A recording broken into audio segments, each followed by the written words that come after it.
Guys, tonight is going to be awesome. Let's put up a question right here, right off the bat. So it's a 10-team, 1 QB, half PPR, start 9. And his league doesn't value picks at all. Okay, so in this shallow format, they won't trade their hammers, understandably. And he's asking, should he hoard picks? When I read this, the problem is for me is you have to hit on all of those firsts in a shallow format. You hope that you hit on the hammers. So what do you do here? What's the move? Well, so we need some context, but just answering the question on the screen, should I hoard picks? And if they literally will not trade you any players you would consider to be a hammer. Now, maybe my version of a hammer is different than Shane's version of a hammer, and Clay's version of a hammer could all be a little different. But I think we all get the type of player you'd be looking to tier up to in a start 9, 10-teamer. Really, the only answer is to, if you can hoard the picks, you got to go all in hoarding the picks to the point where you're going to whiff on half of them, but you're just by default going to get, 4 or 5 hammers over the next year or two. And maybe they're not hammers to where they're the best players in Dynasty, but they're assets now somebody is willing to trade for. If you want to say, hey, I have Marvin Harrison Jr., he's a hammer. I can trade him for a different hammer that might be a little bit older. Maybe I get something on top. Maybe I have more ammo to do a deal where the league is actually attracted to the assets that I have. So I think it's the only way to play it. Otherwise, I assume he has gone to every team. How can I tier up? How can I add to a pick to get a player? And people just aren't budging. In that case, it sounds like everybody is totally against picks. So what do? Go all in on picks. And this is where it's beneficial to have a lot of leagues, because I can go all in on picks here and just say, this is my pick league. And just kind of punt that in other leagues where maybe I can do something different and picks are valued higher. And draft all the running backs in this shallow half PPR. Shane, what do you think, man? Yeah, look, you can't force a tomato to make ketchup. If people don't want to trade with you, if they're going to let you make all the picks, you got to make the picks. I mean, there's literally nothing you can do. So if other people are going to undervalue picks, well, then I'll value them appropriately and just get a bunch of them. And then again, make the picks. Then make the picks. I'm sorry, I got distracted by Dr. B. Harris. Got it. Okay, let's move on to our first question here. So, whoops, not that one right there. We'll go to this 3-parter. Thank you very much to the super chat, TDF207. So we're going to go to this trade, and then we're going to get right back to the league economy stuff. So 10 teams, like start 10 league, had on good authority guy at 103 was taking Gibbs. So I traded the 104 Pacheco for Amon-Ra St. Brown, the 207, and a very likely 24-201. Okay, so we'll go to this second part. It looks like he lists out his whole team. So before I put that up, what do you think about that trade in a vacuum? 10 teams, start 10. I mean, it makes sense the person's going to take Gibbs at the 103 too, with just a little bit less value with the quarterbacks. I don't hate it. I think knowing what he was going to get stuck with, it was either take JSN, pass over the quarterbacks, or I can upgrade to what I think is a quote-unquote hammer by getting Amon-Ra. The seconds, you can try to use them elsewhere. You can definitely replace Isaiah Pacheco with one of those seconds, which is nice. So I don't hate it. I think it's a good move. So look at his team. Here's his team. Yeah, I was about to read it out, Shane. So T-Law, Fields, Russ, Saquon, Ramondre, what is that? Kenneth Walker. Yeah, Ken Walker, JJ, Chase, Garrett Wilson, Waddle, Devonta. I remember this one. Bateman, Pitts. No 24 or 25 first, but 5 24 seconds and 3 and 24. Okay, so and then the third part was best way to recoup the first. Move Devonta, move Kenneth Walker or Ramondre, but then banking on no Saquon holdout. Hope you get this before the nicotine withdrawals come in. No longer a smoker, but best of luck, Shane. Look, I'm just gonna tell you what my dad told me. If you want something to cry about, I'll give you something to cry about. No one likes a quitter. What are you doing? Quitting smoking. Okay, so yeah, what do you think here? Because back to this trade here. So 103 was taking Gibbs, so I traded the 104 and Pacheco for Amon-Ra St. Brown, 207, and likely the 201 and 24. Did he need Amon-Ra St. Brown? No. With those wide receivers? I mean, No, I know honestly, value where possible. But man, he also didn't really need the quarterbacks, though, looking at T-Law, Fields, Russ. And I could have sworn he said he had Kyler, but apparently I fever dreamed that. But he's got T-Law, Fields, and Russ. I mean, me being me, Fields scares me a little bit. So I probably would have tried to see if I can get something for Fields and then made the pick of CJ Stroud or Bryce Young, whatever one was there. But that's getting too cute by half. So I can understand why he didn't want to do that. I'm okay with this. I mean, it's fine. It's fine. It's nothing. Look, I want a better receiver than Amon-Ra St. Brown. And I feel that, I know that's kind of blasphemous to say because he is a top, 7 dynasty wide receiver. He just feels like a dude that's his bottom's going to fall out on me at some point. Is this a half PPR? It's a full PPR. Yeah, it's fine. Give me some Amon-Ra St. Brown, the full PPR. It's fine. I'd go get me AJ Brown instead. I would have been happier if I would have tried to get that tier dude. Chris Olave, Garrett Wilson. But he already has at least one of those dudes, right? So I think going back to last week's stream with Mason, I don't think the quarterbacks are the pick here. If you just pick, you're just hitting a double with the quarterback here. You need Bryce Young or CJ Stroud to elevate 2 tiers before they get to a range where you're comfortable saying they're locked in a 10-team start 10. So I'm okay with this deal, and it just slides Rashad Bateman down to where you can flip Bateman for a running back. You flip a couple of those other seconds for a running back, draft a couple of running backs. You can win with a mishmash of running backs in a running back room like this. And he brought up a topic about Saquon Barkley and people fearing that they're going to hold out. They're not going to hold out. They don't get paid if they hold out. They're going to show up. Hurt in week 10, though. No, here's the thing. And this is where, and we're going to expand on this in future shows and stuff. If you're playing Dynasty, hoping you have a running back that plays all year, you're doing it wrong.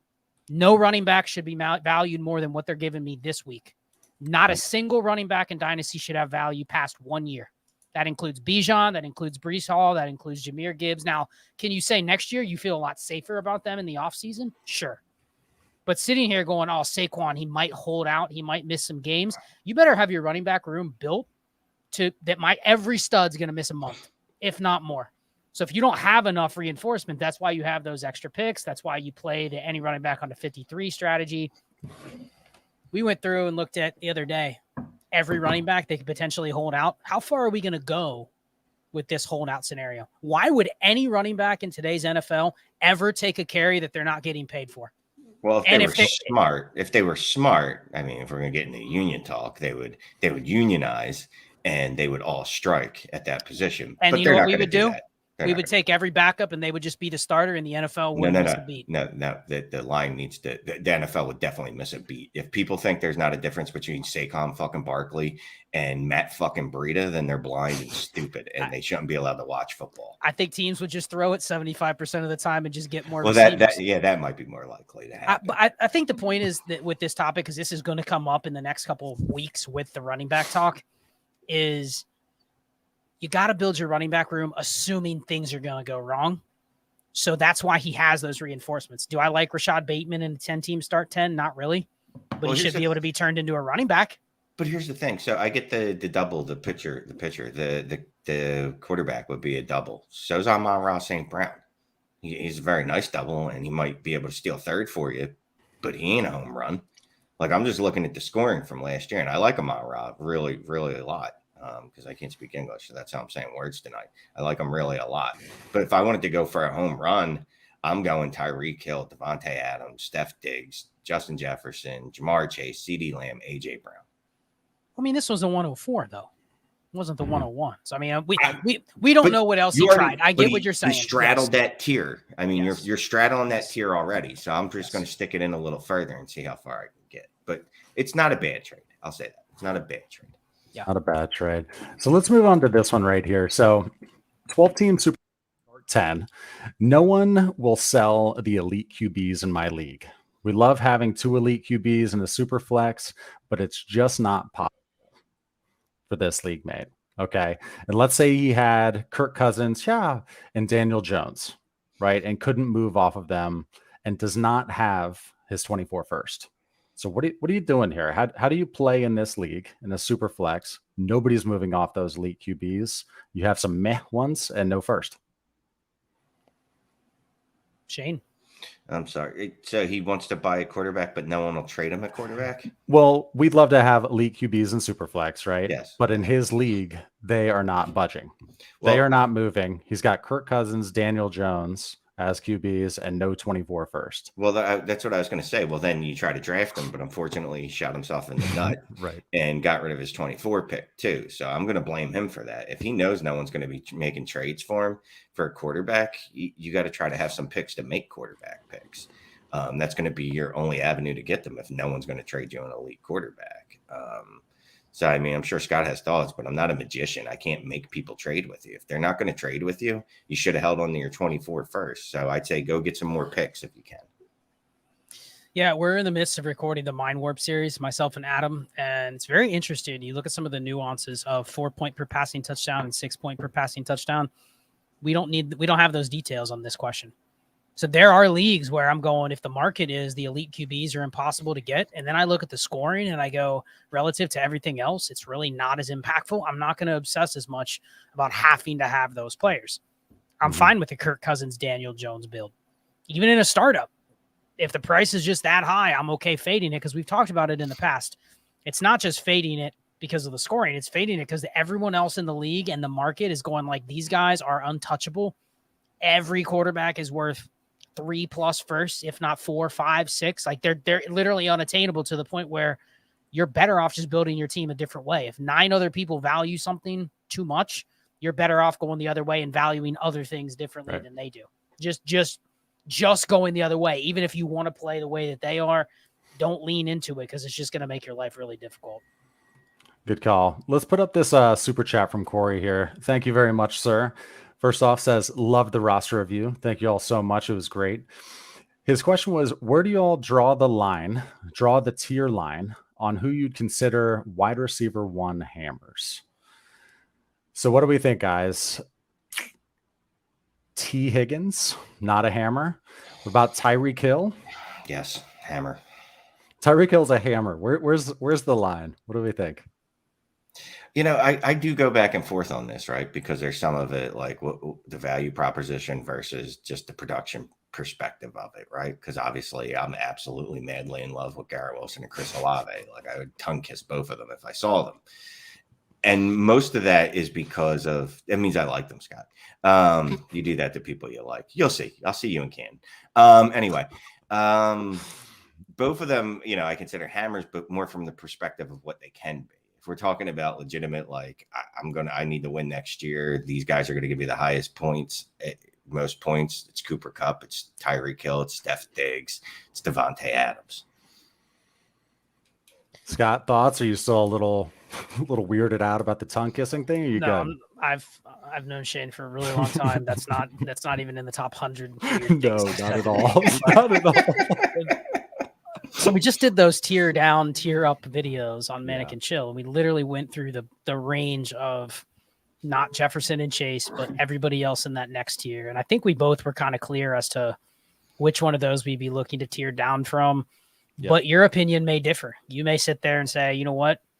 Garrett Wilson and Chris Olave shouldn't be wide receiver 4, 5, 6, whatever they are. Like whatever your opinion is, I think it's just understanding the format, understand which way you want to go on that. I don't think it's you're right or wrong if it's this player in your top tier, this player's not. I think it's pretty clear that the Devontae Smith, T. Higgins, those two especially are not in that tier. Now, what's interesting is they're both in good situations, and they're also part of the reason why I think they have some appeal, and Jalen Waddle has this same appeal, is they're probably like an injury away for potentially in a short term being in that situation. Mm-hmm. But yet when you can just play them by themselves, they're still top 20 or better. So it's kind of like you get the floor, but you also have there's a range where they do have a ceiling that's higher than some of the guys that are in that tier right now. Like I would take Devontae Smith without AJ Brown or T. Higgins without Jamar Chase over Amon-Ra St. Brown. Even Amon-Ra St. Brown right now, I would take those two if the other two didn't have the receiver next to him. And same with Waddle. So it's kind of interesting. Yeah. They offer a little bit of a different type of value, which is why I think people include them in that top tier. But standalone, they're not. You know, one thing I took from, I believe it was the Tier Up show, is you were looking at a certain format, and it might have been a start 11 even, where it's kind of a yellow light in terms of putting two pieces together to upgrade one. But you did mention that it was a league economy kind of thing that could come into play. So it was tiering up from, a Devontae Smith plus a first for Garrett Wilson, a projected mid or early 24 first. But if Garrett Wilson could then get you into a conversation about an elite QB, then it could be worth it. So I thought that was cool how league economy was coming into play and was kind of counterbalancing the fact that normally you wouldn't do that in a deep format. I thought that was cool. You want to talk a little bit more about that, Scott? No, I think it's just you're thinking two moves ahead, even if it's in a start 11. I mean, Shane even said start 11 is the line of where he's going to consider it a tier up.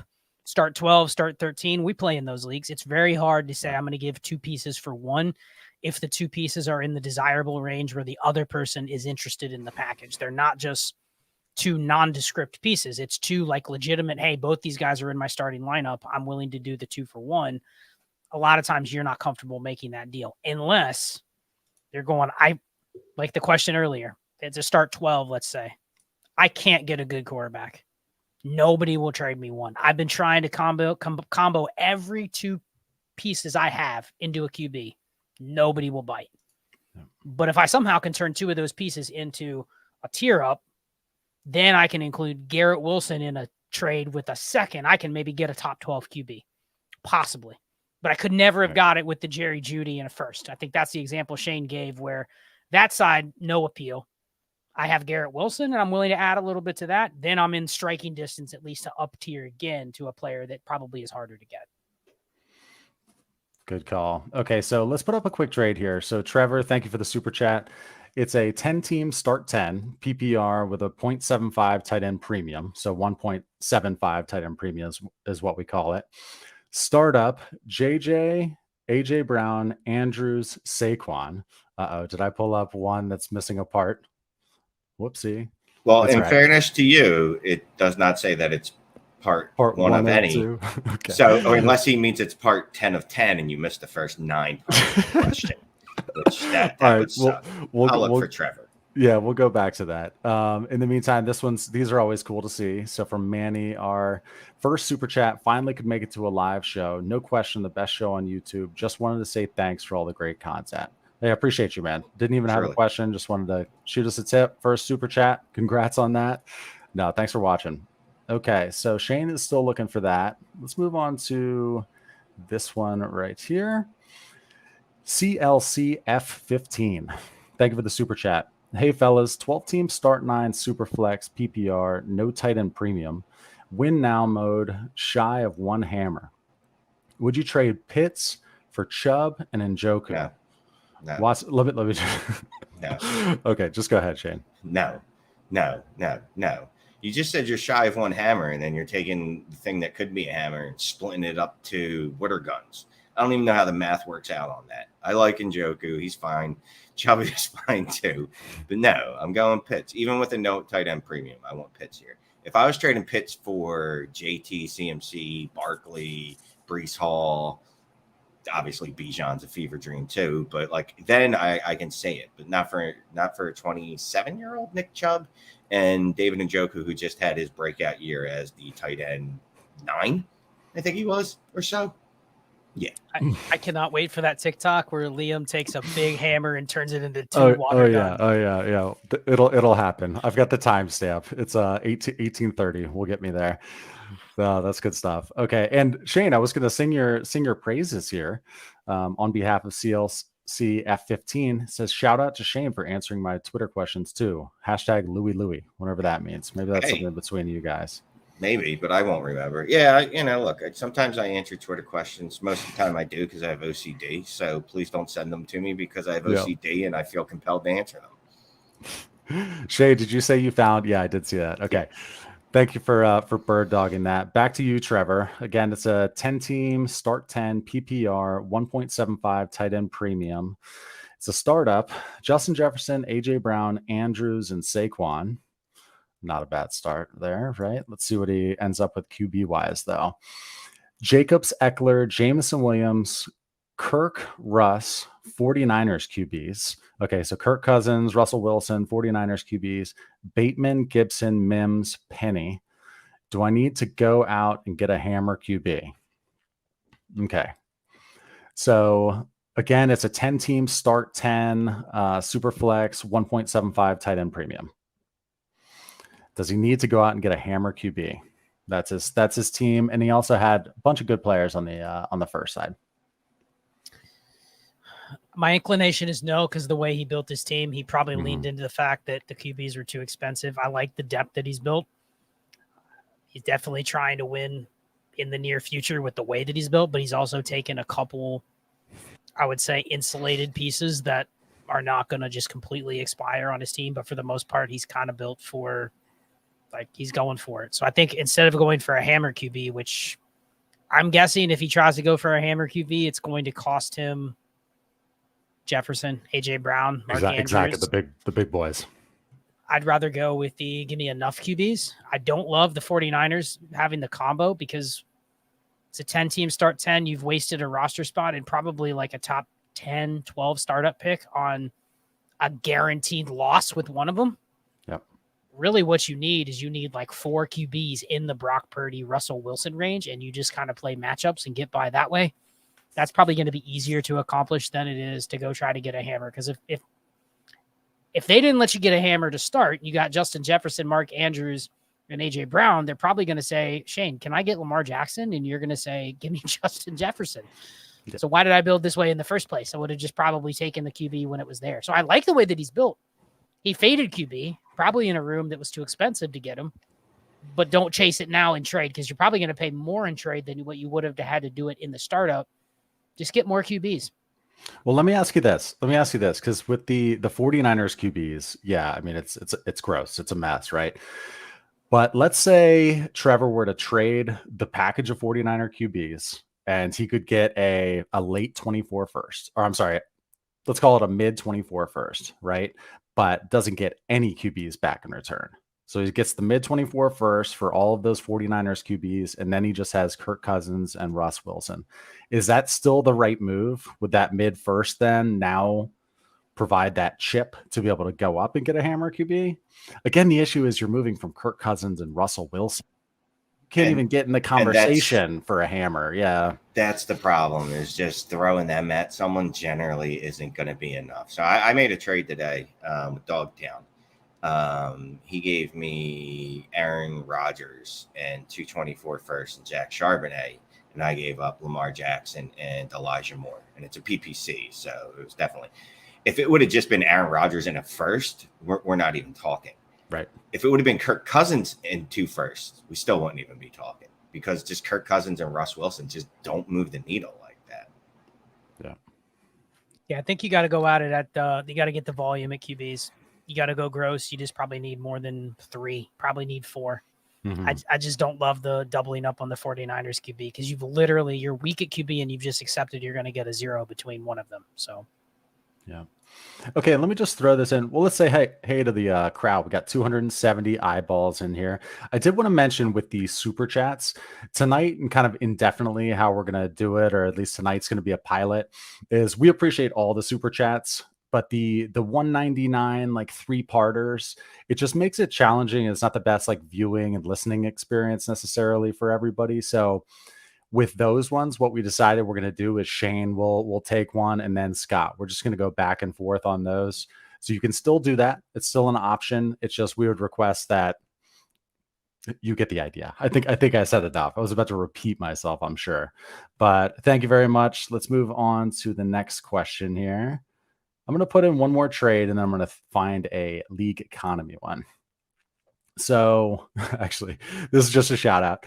N4, great show and great community. Scott has DM with me a bit, and I appreciate it. Also, I now say smash the package often in my daily life. That's freaking hilarious. Thank you very much for that super chat. I just want to say I'm going to give myself kudos because nobody used smash as much as I did before the Dynasty. Once I started using that term, and then everybody started using it in the Dynasty community, and no one except for these two ever acknowledged me. So fuck everyone else, but I love playing Scott. Shade. There's another one, the 24-30 mark. Okay. Dom N, thank you very much for the super. Tried to tier down. 12-team Superflex, start 10, half PPR. Traded Ayuk for Hopkins and a 24 first, likely late, maybe mid. Thoughts? I I love it all I- day, man. I like it a lot. Especially half PPR. Half PPR, right. You tiered off of the probably second to least valuable position in this format and ended up getting a first out of it, and potentially similar range warp production from that spot. Yeah, love the trade. That's exactly how you tier down. And even if you lose on the Ayuk and Hopkins side, you still got a first for Ayuk and a half PPR. Nicely done. And the only way you lose on that is if Deebo Samuel goes away and Ayuk actually becomes a legit target hog in San Francisco, which that doesn't seem to be how they run that offense. So, league economy question. I was just thinking in my head about my OG Dynasty League, right? And the issue there, I think I told people in the past, is there was this massive trade. It was this huge Travis Kelce trade that just shook the league. The market is still jacked up from it. It was Travis Kelce, and the other side was 3 firsts and seconds. And then like the thirds and fourths were kicked back. This is obnoxious trade, threw the league off to where picks are so overvalued, right? As opposed to the players. So what's the move there? Picks are super overvalued. You don't have any of them. And the assets you have may not be the Garrett Wilsons and whatnot. You may have some of the older assets, Tyler Lockett, Aaron Jones, those types. And you can't get any picks. So what are you doing? Your team's going to expire. What's the move, Scott? What type of picks? Is it sleeper where everyone will sell a soul for 2026 picks? If so, then just keep buying on credit every year. 26 aren't even moving, let's say. So it's the picks are valuable when the other people want them, but when they're ones that they don't want, they have no value. You got it. I mean, there's sometimes where you just get stonewalls. It's funny. We had a conversation today in DD about how do you beat a team that has hoarded an asset or has really built up a really strong team with picks and players or whatever. And sometimes it's, I mean, I hate to say it, but you basically freeze them out of the market to the point where they have no flexibility. No flexibility, even if you have the best team. You could give me the best 10 players in Dynasty today, but if you told me I have no ability to ever trade any of them at any time, right, and I just am stuck with those 10 players for the next 3 years, the odds that I'm still the best team, even in like 12 months, is pretty low. And I'm not allowed to trade. So it's like I'm literally just waiting for what I have to produce and hang on with no flexibility. So I think that question just speaks to the fact how important it is, even if you have the most dominant squad, to always be looking at it going, do I need that? Do I need this? Are my margins any slimmer if I trade my fourth running back for a first? When the league values it that way, I'm squinting going, man, if I have 3 injuries, I'm screwed. But that flexibility is so huge. Having the ability to go to the market and always participate is huge. So I don't honestly really have an answer, Clay. If they're really just freezing you out, what do? You literally just have to ride it out and try to skim the margins that you can on waivers and tiny trades. That's it. Shane put on those. No, put the glasses on. When you put the glasses on, I was like, okay, Shane has an answer. Okay, it's not a good one. I just wanted to look smart. No, I mean, look, there's times you can't make moves that you want to make. I mean, it's just as simple as that. You'll probably have to, I would start, like Scott was saying, start trying to get future picks, things like that. I might sell off a player a little earlier than I normally would. Like, usually I'm out on someone like Devontae Adams last year. Well, maybe I'm out on him 2 years prior to that because that's the only way I can get fair value for him. Because, again, I know my league and I know that this is what they're going to do to me. I'm not going to be able to wait till this year to trade Devontae Adams for a 25 first. Like, just no one's going to do that. Yeah, and I think with the league too, if let's say in this case picks are overvalued, then what's the angle? What can you manipulate? What's the part of the league that you can manipulate, knowing that everybody's putting all their attention to this? In this particular league, you can still pull some tier ups by packaging a couple pieces together, and it's only a start 9. So just find out the weakness, and also don't assume that you know why picks aren't valued. Like our head goes to, oh, okay, they just want the hammers, but make sure you understand the why, right? That's the first question. Okay, let's move on to this next one here. We've got Tommy. Thank you for the super chat. Tommy Chesness. 10 teams, start 9, Superflex, half PPR, rebuilding, T-Law, Love, Purdy, Eckler, Gibbs, Garrett Wilson, Amari, Bateman. Give T-Law, Wilson, get Watson, A-Rich, and D. Smith or DK. I don't want to. This isn't exactly what he asked, but is he rebuilding with Trevor Lawrence, Austin Eckler, Jahmyr Gibbs, Garrett Wilson, Amari Cooper? I know it's a 10-team start 9, but it's so slim. Yeah, he's not. But also, if you were, then why are you trading T-Law and Wilson? Like, I get getting A-Rich, right? You're shooting upside there. D. Smith or DK, are they a part of this, or no? I think he's probably putting those instead.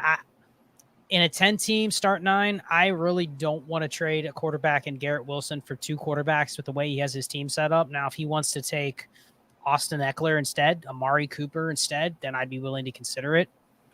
But I mean, Shane, what's your opinion when you see 5 top 20, top 25 assets like he has in a start 9? It's almost like I just need to figure it out at 2 or 3 spots, and I'm contending, right? Maybe there's some super teams we don't know about, but still, it feels like this is just trading to trade, and maybe he's not even going in the right direction. Yeah, I mean, honestly, I'm just probably trying to upgrade Love or Purdy if I can, but I got Eckler, Gibbs, Garrett Wilson, and Amari Cooper. I'm feeling pretty good. You know, I've got some raw fat and Bateman. Like I said, Love and Purdy. I don't know, whatever, raw fat. And I'll look to move them, but it's start 9. Like, you shouldn't rebuild. This might get controversial. You shouldn't have to rebuild in a start 9. Like, you really shouldn't, unless you have just really screwed it up badly. And, you know, look, we all make mistakes in life, but start 9, you should be able to reload almost within a year. Yeah, and I guess we don't know if he has any picks, but when I look at this format, 10-team, Superflex, and correct me if I'm wrong. Luckily, I get better at Dynasty listening to you guys and editing your shows. But in this format, I look at T-Law and I want to tack on and upgrade at quarterback. I want to see, because T-Law has juice, can I add something onto T-Law, whether it's a first or one of these? I mean, again, start 9. Can you pull off packaging Amari Cooper and Bateman, but get up to one of those warp difference makers, as Scott would say? Can you get up to a Josh Allen from T-Law? What do you think in this format? Does that make sense, first off, to upgrade from T-Law, or are you not worrying about tearing up from T-Law in this format? Unless I can do it really on the cheap. Like, if I could do T-Law and Bateman and someone's like, here's Lamar Jackson, I think I'll do it, especially in the start 9. I want someone that's going to put up crooked numbers like that. But also, T-Law might be a needle mover. Don't forget, like, he was the greatest quarterback prospect in the history of football 2 years ago. And it's just, we all panicked because he was attached to a donkey in his rookie year. I mean, last year he was the QB 8 in points per game, something like that. And that's a lot of that coming in the second half of the year. Yeah, I think the key there is he probably needs to add another QB alongside T-Law. And if he can do that without giving up Lawrence, I'd be fine with it. You know, if you can add a difference maker next to Lawrence, it's a start 9, right? Like, what does Shane always say? Every starter I get, it's 11% of my lineup. So I'm willing to take the L at Garrett Wilson if I can get a better quarterback. But I think just upgrading, he doesn't have the assets to up tier off of T-Law. I actually say 12% because I'm terrible at math, but I appreciate that, Scott. Thank you. 11.1. Wouldn't it be great if, like, Shane's whole thing is like, I'm not very good at math? Wouldn't it be hilarious if he's like this savant behind the scenes, right? Like, he's actually this expert at math. Oh no, I do have to mention that. So fantasy data, Shane was one time part of a brochure or something like that, an advertisement for fantasy. It's just Shane looking up into the corner as if he's right. Yeah, that's Shane, like, crunching numbers.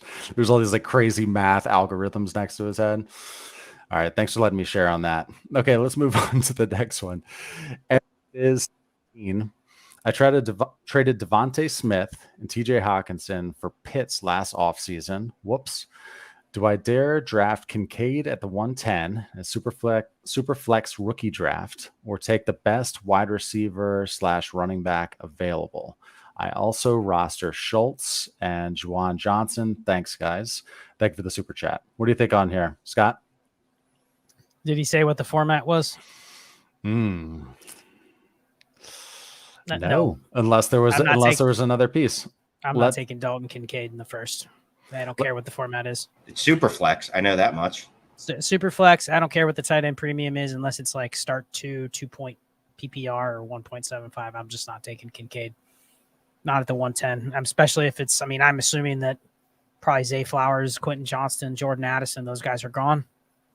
If so, I'd rather just move this for a receiver than take Kincaid, unless it's just one of those where the tight ends are ridiculously hard to get or the premium's extremely high. Or and kick I'm guessing it it's to not. 24. Yep. Or kick it to 24. Mm-hmm. Maybe we're a little jaded thinking it's impossible for you to do that, but you never know. Someone may go, I need to get Kincaid, and they'll give you their 24 first. Boom, done. Well, we do know that people love Kincaid, right? And his ADP is what it is. It's not like 3 people have made that his ADP. That's the average draft. I don't know what P stands for. Thank you. Position. Wow. This is rock bottom, Shane.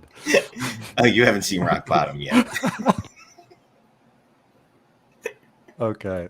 That's good stuff. Okay, and apparently my mic is going in and out, so I'm going to just throw up this question. And Scott, can you read this one so I can troubleshoot real quick? Sean, thank you for the super chat. Sean Salka, appreciate you. He says a 12-team start 9, half PPR. So, Shane, let's pause. 12-team start 9, half PPR. Engage your brain. Got it? All right. He's got Deshaun Watson, Lamar Jackson, and Derek Carr. It's a nice QB room. Bijan Robinson, Derrick Henry, Nick Chubb, Kendra Miller. Everyone has Kendra Miller. He has Tyreek Hill, Cooper Kupp, Cooper Kupp's brother, apparently. Chris Olave, Treylon Burke, dropped the S. Deontay Johnson, Travis Kelce, David Njoku, and he has an early, mid to late, and a late 23 first. So a nice spread of 3 firsts next year. Shane, would you pay for Jamar Chase, Garrett Wilson, Breece Hall, etc.? What is the most you would pay for those 3 players in this context? So let's start at the big gun, Jamar Chase, in a start 9, half PPR. Everything? Can I say everything? We'll formulate a deal. And there's only one Cooper Kupp unless he has been cloned, so I'm going to assume you can only trade him 1 time. You would try to trade him twice. Yes, that would limit my options, having the not having 2 Cooper Kupps, because I give both Cooper Kupps. Obviously, what's that? He's got a mid to late 24 and a tick. Both those firsts are on the board. An early, a mid, and a late. So let's call all 3. All 3 are on the board. Literally all 3. It's start 9. It's start 9. We have Watson and Lamar, and our wide receivers are Olave, Kupp, Hill, Kupp again. Yeah. Can we do the mid, the late, and Treylon Burks for Jamar Chase? Yeah, I bet you'd be able to get away with that. And I think Sean actually had that deal on the table at some point, because Sean's been DMing me a lot about this trade, and I wish he would pull it off. Pull the trigger, Sean. Do it. Yes. Try to give. I think at one point it was Deontay Burke in a first. Like, dude, I think I could be wrong, but it was something along those lines. Like, I'd be trying to throw Deontay Burke a first at him, see if that works, and see if we can go from there. I love that's Burke. Burke now is what he's going to be. That's going to screw me up. Yeah, next time. Let me ask you this. He had to save characters. He listed Deontay without an A. He did not put the S on Treylon Burks, and they were all came at the sacrifice of that extra Cooper Kupp. If he wouldn't have had that in there, could have fit everybody else's name in there correctly. So yeah, and real quick, Ja Webb brings up a good point in the comments. I'm sorry, I'm distracted tonight, but Ja Webb's like, dude, worst case scenario, see if you could throw Kupp in there. Like, I'd be like, here's Kupp in my late 24 first. Let me ask you a question. Obviously, it's a pretty good squad. Would you worry about tacking on, let's say, he's got one mid to late, tacking on a mid to late 24 first on top of Chubb to get Breece Hall? Like, would you even worry about doing that? Like, look at this team. No, right? Nope. Zero interest. It's a half PPR. I love Breece Hall. So if I make that trade, it's just because I get a chubby when I think of Breece Hall. It's not the big brain making the decisions at that point. I'll just say this. In a start 9, you want hammers, but we have Bijan Robinson, Derrick Henry, and Nick Chubb. We should not be in July worrying about running back depth, especially tearing up with a first off of one of those guys when I already have the best running back room in the league. So just Just wait, be patient. And again, just from personal experience, I was literally before the show formulating trades, and the best I could come up with to offer someone, and I know it was a low ball offer, was 24 first and Dalton Kincaid for Brees Hall, because I don't want to pay 5 first right now for a running back. That's the one place I'll definitely agree with Scott is I'm not going to pay all that for a running back right this moment, especially if my running back room is already rock solid. I'd rather go pick up some more fungible replacement level type running backs and see if I can get in front of the variance. Yeah, that squad was good too, because even though there are some non-sexy names like Derrick Henry, Nick Chubb, Cooper Kupp, there are some older guys. If they stay healthy, they're going to be scoring a lot of fucking fantasy points. Yeah. And all of a sudden they're going to look really good here come, week 4, week 5. So I don't know. Good mix there on that team. I wouldn't mess with it that much. And Kelsey. Okay. Johnny Mack. How's my mic, by the way? Seem to be better. Better now. Yep. Glorious. Johnny Mack, thank you for the question. Time to buy Jacobs and Barkley as many of their owners are panicking. I just got Jacobs straight up for Ramondre. What do you think about that one? I threw this one up there because we were talking running backs, but I wanted to ask Shane, man, I feel a lot better about Ramondre than Josh Jacobs right now, don't you? I mean, I don't know that they're different. To me, that's the thing is I don't want to pay for last year's production. And so give me the guy that does not have any warts. And I'm just betting that they end up in the same range ish. Why do I want the one where everyone else doesn't like? It feels like I'm going here to an asset that I guess the only risk would be the Dalvin Cook to New England signing, which is freaking a little bit of people out. But don't worry. I was told he's going to the Jets all last week. Remember? And then Dolphins. The point is, I don't think this is how you buy low on Josh Jacobs. No, I wouldn't be giving up Ramondre for Josh. And there's no leverage here. Like if there's another piece on one side, then okay. But there's no real. So if you get Josh Jacobs in a second, you do this then, okay? Right, Clay? Bring it. Yep. Okay. Absolutely. If I could give up Jerry Jeudy, who I love trading in all these leagues, who I don't actually have in any leagues, for Josh Jacobs or Ramondre, sure, I'll do it. If it's 11, yeah. No, okay. Let's put up. Oh yeah, this is the best. I saw a comment from him before, and I think he's super chatting just to show off how amazing his avatar and name is. We have Bijan Orbinson. So good. Thank you for the super chat. Just wanted to say thank you guys for all you do. I consume a ton of Dynasty content, and you guys are legitimately the best. You guys keep fantasy football fun in the offseason. Hey man, appreciate that. Look at how sick the name and avatar is. You can snatch that up. Oh wait, I'm gonna put my glasses back on. I didn't see the avatar. Oh yeah, look, it's an orb over top. I like Bijan. It. Excellent. Yeah, it's fantastic. Yep. Dude, I see people now mention they have no running backs, and I'm like, they missed an opportunity to orbit. No, I see it in the comments all the time, and there's been a couple tweets where people have orbed at us. Honestly, you could orb me so badly tonight, like sushi, bad decision. I'm all sorts of out of it right now. Okay, so let's go to let me pull up another one, and then I'm gonna think of or find a league economy question. So let's do this one here from Tifa Dong. That's almost one way of getting me laughing. Startup, this is one of two. Startup Bestball, 10-team start 11 PPR with a 0.15 PPC. Nice. 1.75 tight end premium, 6 point per passing touchdown, and it looks like a 20 yards is a point. Mahomes, Watson, Kirk Cousins, Mack, Eckler, plus some filler RBs, Olave, Cup, Nuke, Terry, Godwin, Hollywood, and some good wide receiver depth, Hawk and Pat Freiermuth. So, whoops, I saw this 2 of 2. Here we go. Inbox offer, give Mahomes, never like to see that, get Anthony Richardson, JSN, an early to mid 24 first, and Mixon. So let's see. I got to go back to the first. Again, this is best ball too. So 10-team start 11 best ball.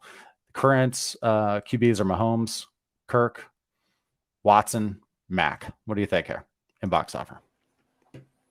No. Simple. No. It's a 10-team start 11. The fact that you have those quarterbacks and you have 4 of them, it's an advantage that no one else can really dent unless they literally have a perfectly built QB room. 2 elites plus Kirk Cousins plus a 4th starter. I'm willing to just piece it together. The one weakness on this team, and people don't really realize it in best ball, is you need to have a floor of running backs that have guaranteed touches every week. You can't just rely on the dead third string running backs that you're waiting for an injury because they're just giving you zeros. Wasting spots. You need the guys that are hitting singles and doubles. You need the random guy that's getting 9 touches a week on a best ball roster. So that's the only problem with this team is he says filler running backs. If that's a bunch of like Kyron Williams types or Jerome Ford types, like unless they have a standalone role, you have too many fillers. In lineup, we're fine with getting all those guys because you just wait, when you're going to play them. But I think best ball, you just kind of try to hit singles and doubles at running back, and this team's in really, really good shape. I would not trade Mahomes. Even though that's an enticing package, I wouldn't do it. Okay, let me put this up here. So... all right, here's another one of these format questions. I see a start 20 league. So this is going to seem really whack, but let's see if we can get some dynasty strategy out of this. So don't go away or skip if you're on the replay. Format question.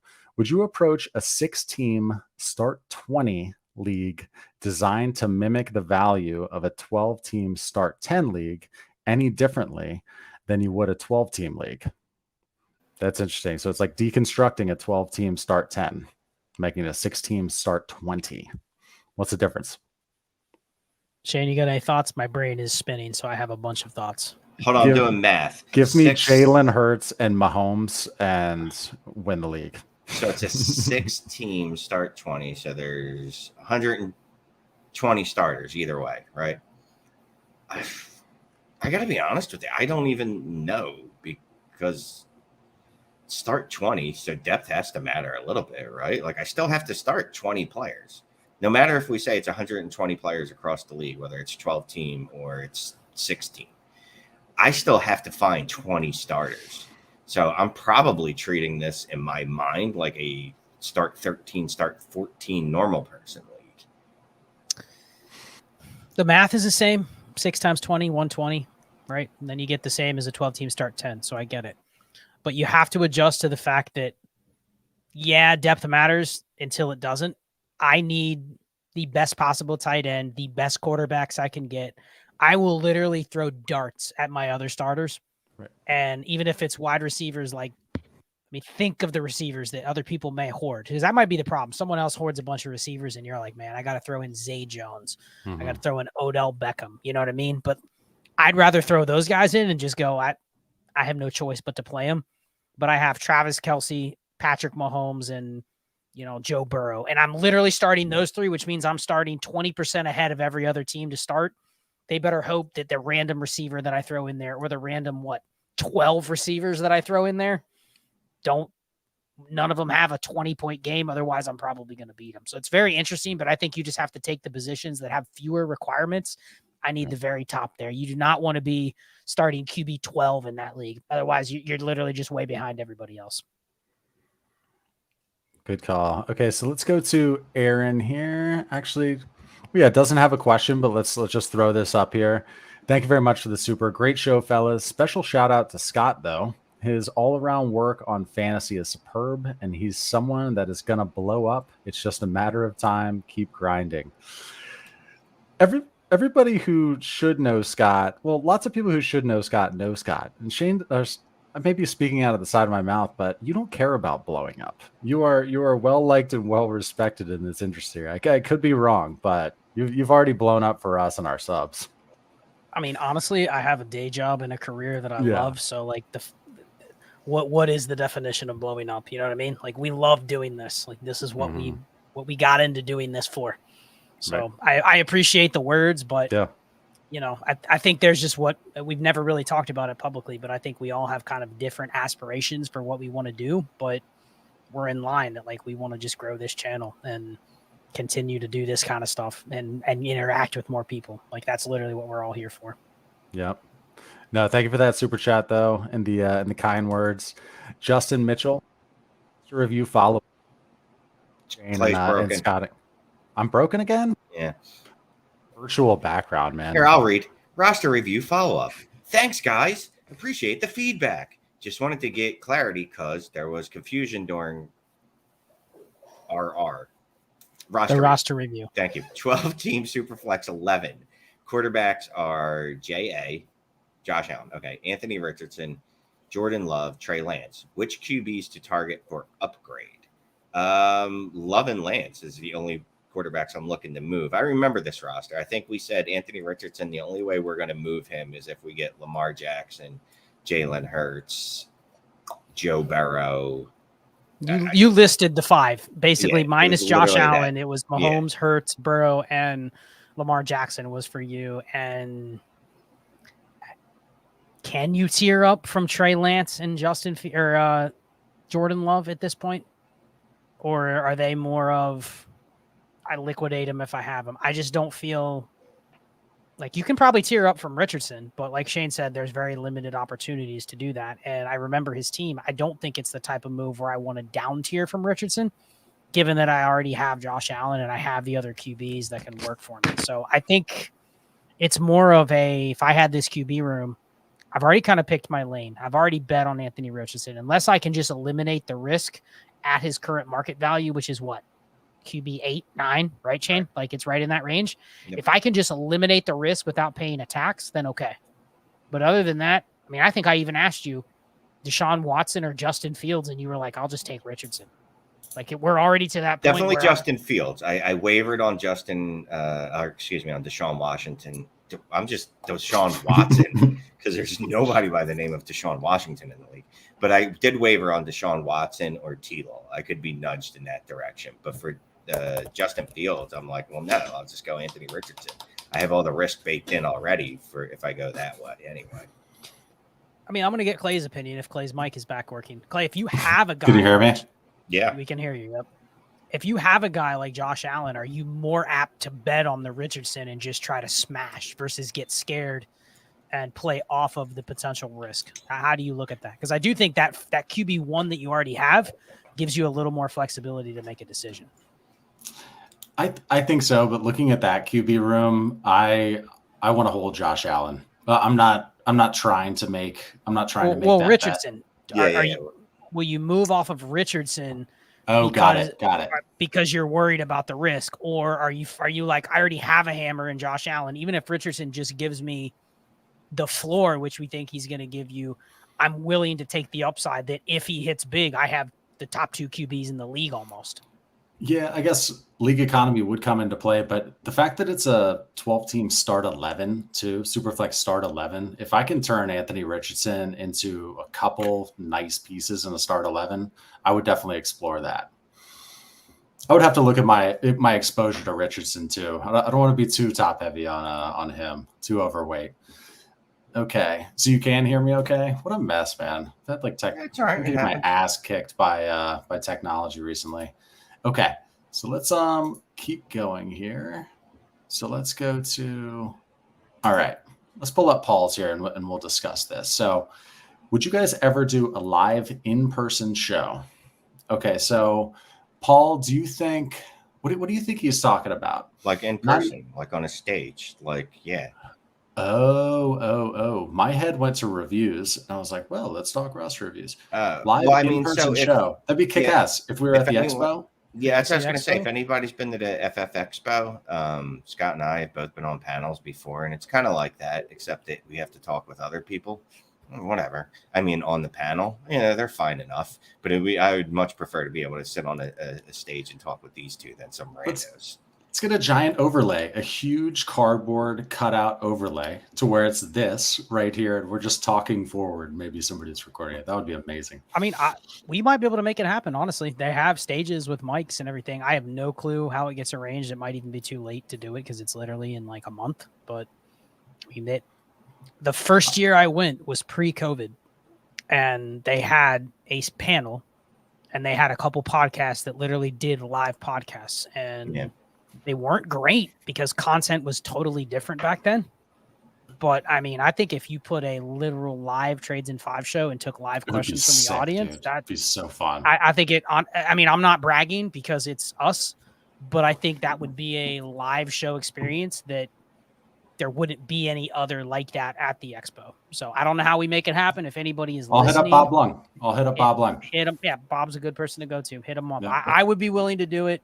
and it would force Shane and I to show up at the expo, and we would actually have to hang out with Clay, and like we'd have to plan it. We'd have to all be in the same place for. So I couldn't get absolutely blitzkrieged on Friday night and not show up until like Saturday evening again. Okay, depends on when we do it, but yeah. So yeah, I've pretty much locked in that I can leave family vacation a day or two early to go. So yeah, let's figure that out.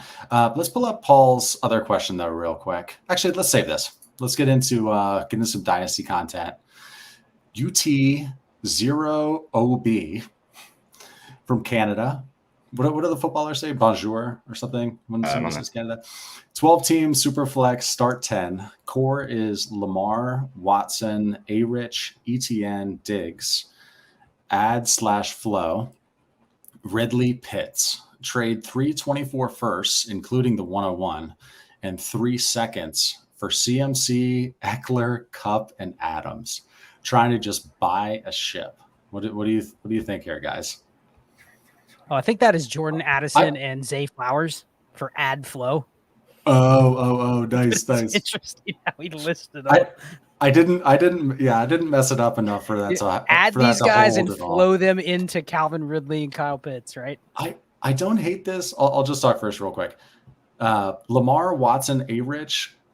I almost feel like I'd be okay. I haven't looked at the rest of the team. Let me just say that in terms of the quarterbacks, I almost feel like I'm okay trading my 101 is what I mean. Trading Caleb if I can buy a ship.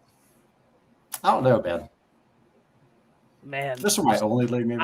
I'm doing it. I'm looking over at Shane. Like I'm not actually looking at him, but I'm on the screen. I'm looking at him because this is where if I have Lamar, Watson, and Anthony Richardson and the 101 next year, nope. It's Justin Jefferson plus to get one of those guys off of me. I'm hoarding the QB market. You're not touching it. You got to come through me. But I know Shane disagrees. He would absolutely trade one of those guys to win this year. Yeah, but it's going to have to be like you said. It's going to have to be. I want Jettas. Is that his name? Jefferson. I want Chase. I want Bijan. Plus, you're paying the tax because I have more leverage than you. Yeah, and.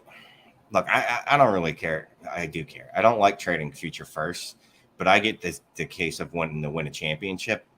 It's just, those warp difference makers, Scott. Come on. Just remember CMC played like 3 games 2 years ago. Eckler's 29. Right. Cup has broken or been injured every other year for the last 30. Adams has been a pillar of health, though. I mean, look, you should win. Like, you put that team on paper and you go, that's the championship team. You have now, if anything goes wrong, I'm guessing you have no outs. You have no, what's the word I'm looking for? Flexibility. You have no future picks. Well, 324 first. Oh, giving them away. He already traded them away, right? Gotcha. So that just, I'm looking worst case scenario. So you would then, you still have A-Rich you could move if things get bad. Pitts, ETN, Lamar, Watson. I could still rebuild with just those guys if I needed to. Yeah, I don't want to do it. I'm not doing it. I don't care. I'm stopping myself. I'm not doing it. No. Okay. Give me at least one young guy in that mix, and I'll probably do it. Maybe it would depend what the buy-in is. If I needed to take home some change, yeah, let's just try to buy a title here. Okay, let's go on to this one right here. Let's just say, hey, what's up to Tom? Thank you for the super chat. Greetings from Peeping Tom. Thank you, fellas, for your hard work. You're welcome. Thank you for the super chat. Let's go to another one. And then I got to find Shane, Scott, if you see a cool league economy question as you guys are sorting through, that would be awesome to start too. I'll look after I read this out here. So from Joseph, thank you for the super chat. In a 12-team start 11 Superflex, 2.5 tight end premium. Wow.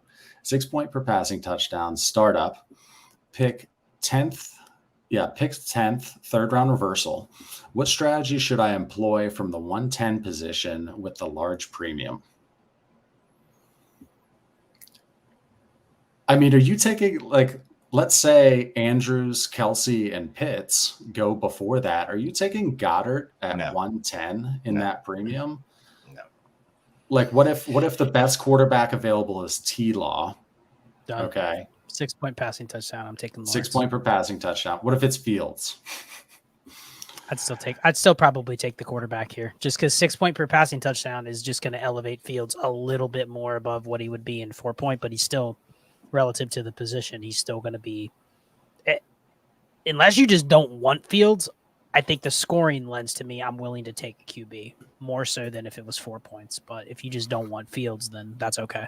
I'm guessing probably will fall to this spot too. Someone may go tight end. Someone may go Jefferson. Right. Chase. You're going to be fine, I think, at the 10th spot. Just real quick, Dallas Goedert's career high in receptions is 58. Just throwing that out there. Yeah, it's interesting. Only 58, huh?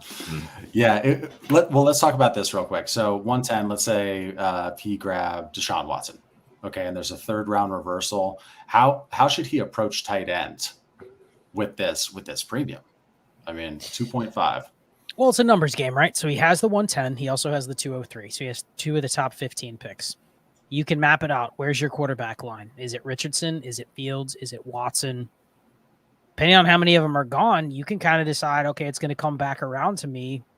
Andrews and Pitts are in the mix in this format. Chase and Jefferson are still there. So I think you feel pretty safe with, 9, 10 QBs, plus Pitts, plus Andrews, plus Jefferson, plus Chase. I think at 203, you're going to get one of those guys.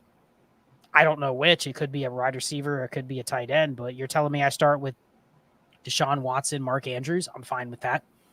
Justin Jefferson, Deshaun Watson, I'm fine with that. I mean, any combination of that, I think, is you're fine with it. So I think it's actually a good spot. The tight end premium enough here and the 6 point per passing touchdown makes it feel like there's 14, 15 elite assets and you get 2 of them. Right. Okay. I'm not going to get to pick, but I'm going to end up getting 2 of those players.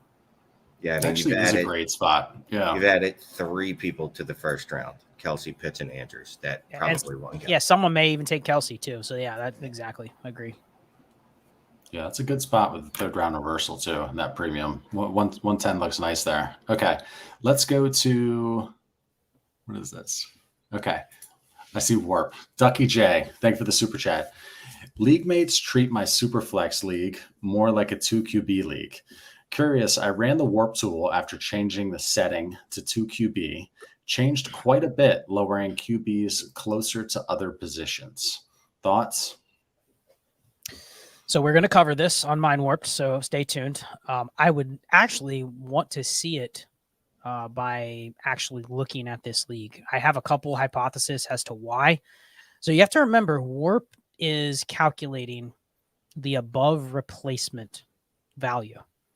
And in a lot of formats, you're always going to want to start a QB in the Superflex spot, but there's nuances that would make the warp number a little different. Even though you wouldn't expect it, it's more about the distribution of the players at the position. So it isn't about the numbers so much. It's about the numbers relative to each position, and it's what the curve looks like when you look at it.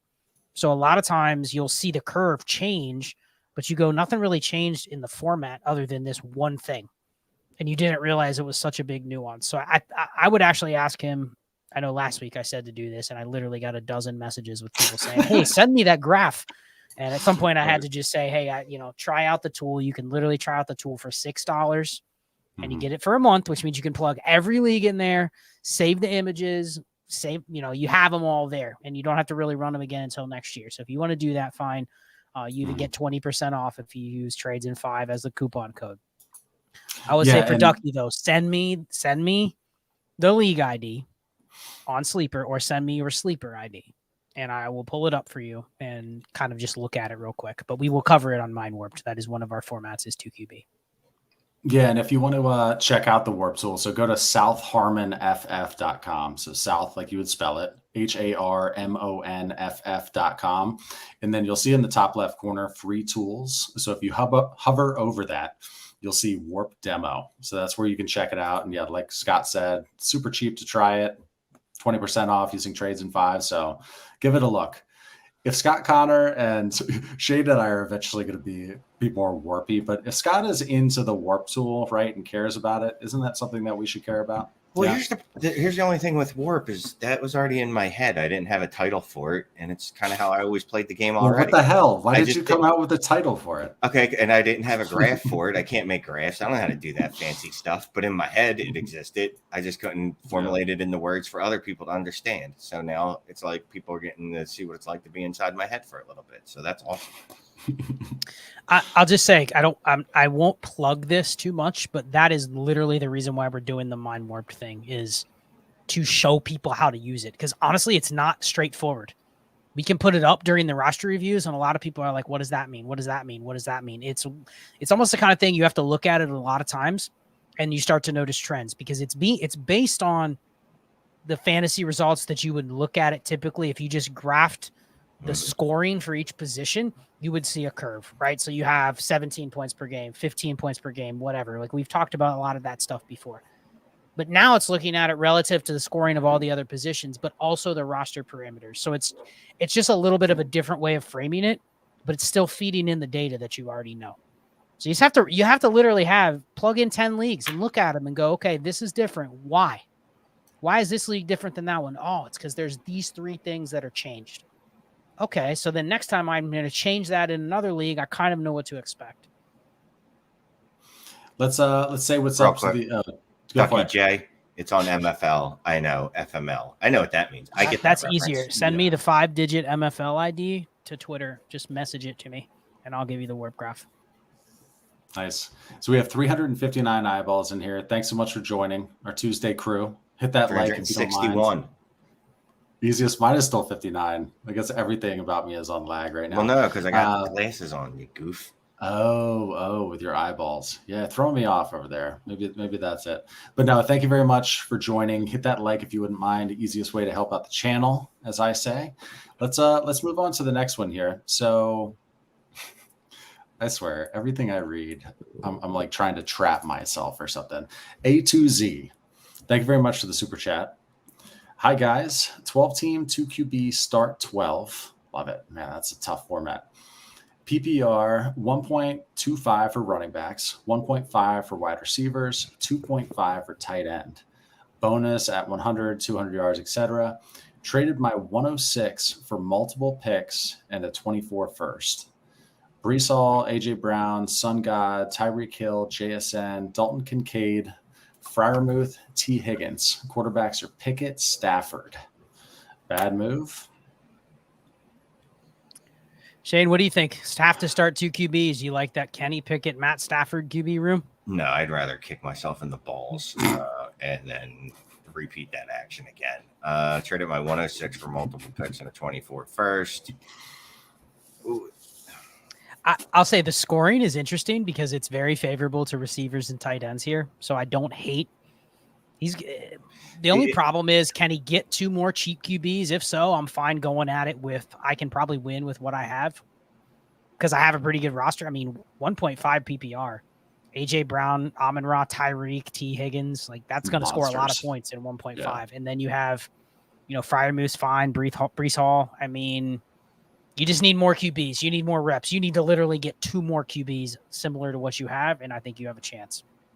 I kind of like it because it's a 106. Traded my 106 for multiple picks. Let's just say it was a couple seconds, a third, and a 24 first. Because based on the format, it's not like you're missing out on a QB there at the 106. No, so yeah, getting the extra pieces in the start 12 and the 24 first, which will accrue in value. I don't know. I like that trade. It's just obviously. Yeah, and that's one way to. It's a 2 QB, so it's really a lot harder to get QBs in those leagues for obvious reasons. Because it's not Superflex. It's not like quarterback is strongly advised for your second Superflex spot. It's like, no, bitch, you have to start a quarterback in both positions.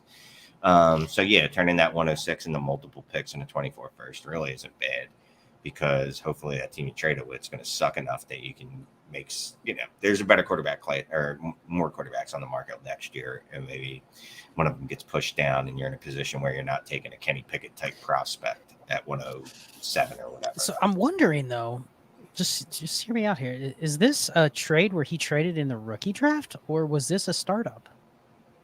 Did he trade the 106 he's giving us the rest startup? of the team?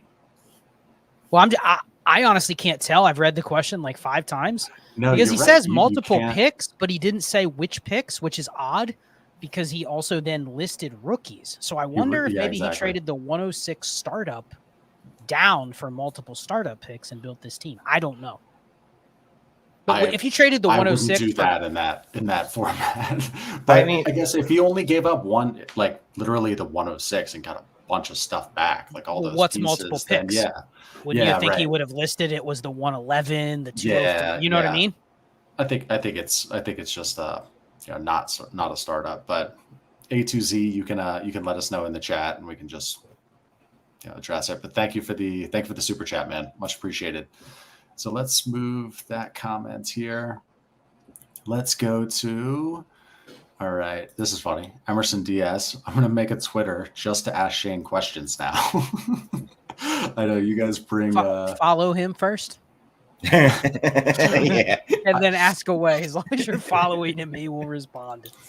Okay. Let's see. Real quick here, Scott. When does Mind Warp officially drop? Did you answer that? I didn't. Hoping August? There isn't an official date. We are actually still recording it right now, and there's video and graphics and everything. So probably we're shooting for the first week of August, but it could be slightly after that. So it will be here before the season. It will be here before most likely the preseason. So yeah, first week of August is what we're aiming for. Got it.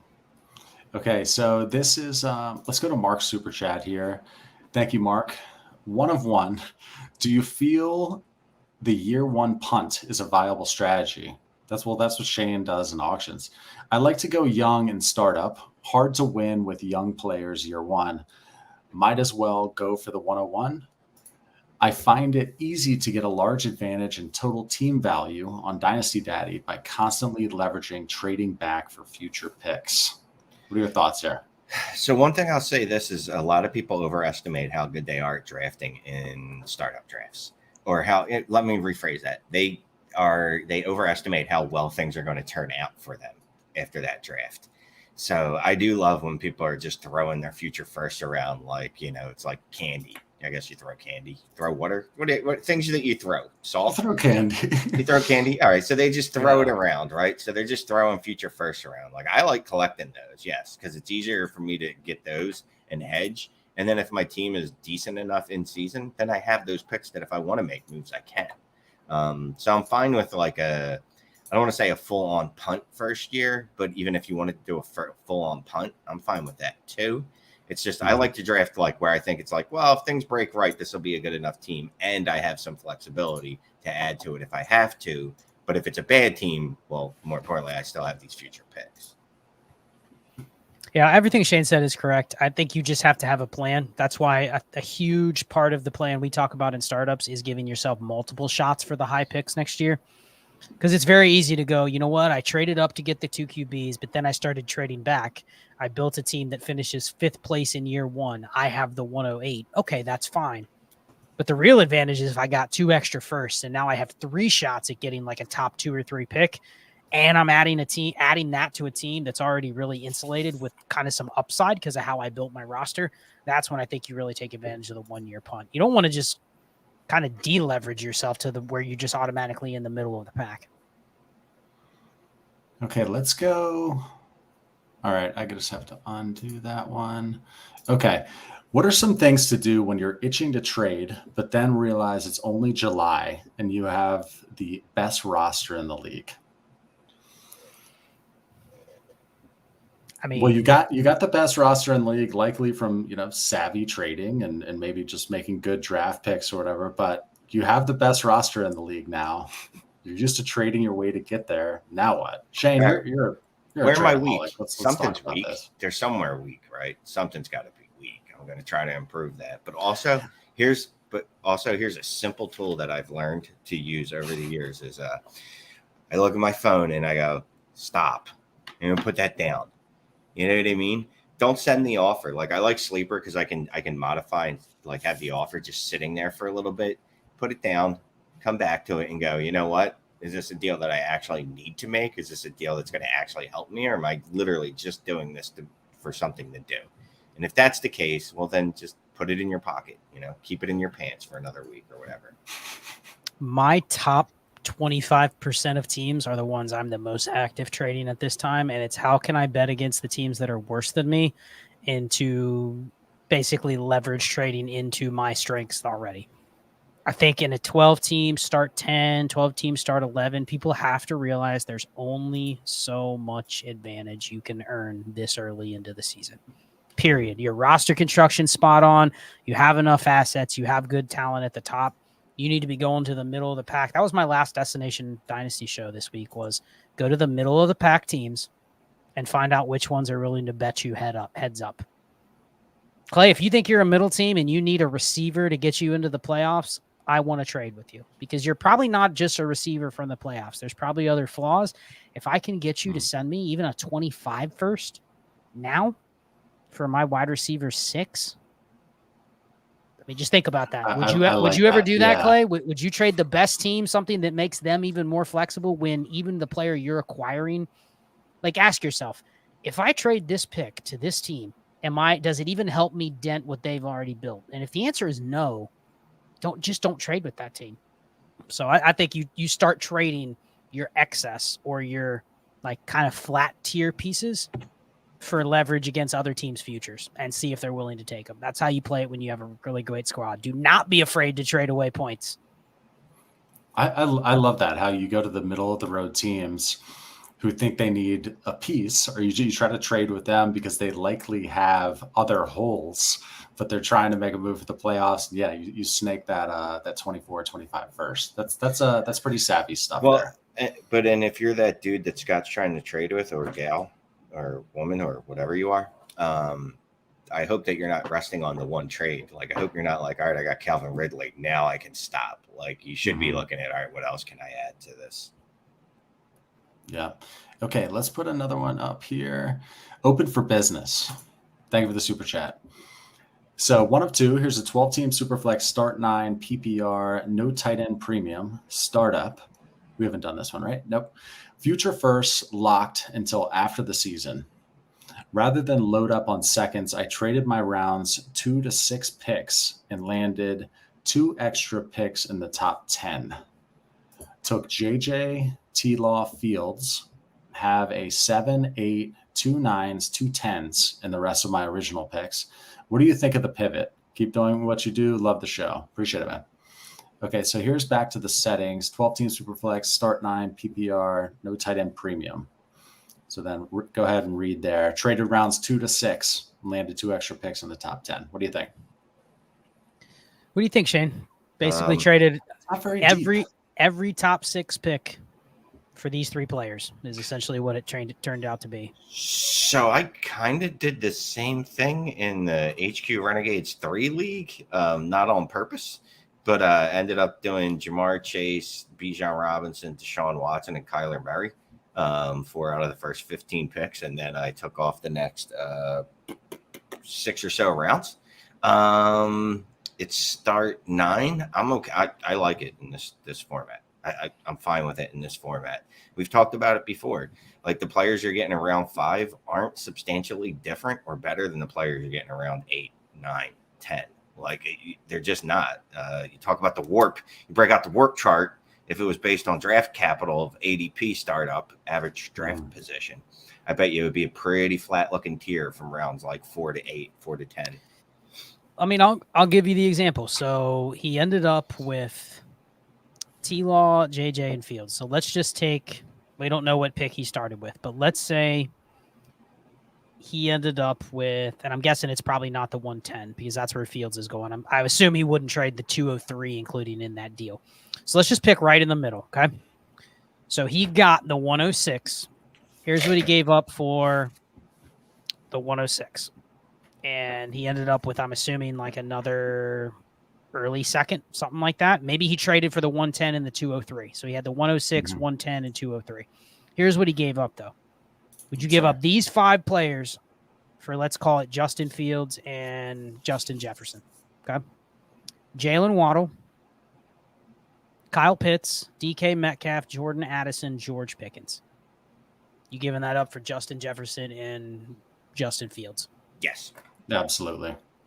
That's basically the trade in that range is 2 through 6. So you can pick any slot, but you kind of go through and you're like, once I start putting those players in there, the first 2 picks probably hurt just a little bit, like Kyle Pitts and Jalen Waddle.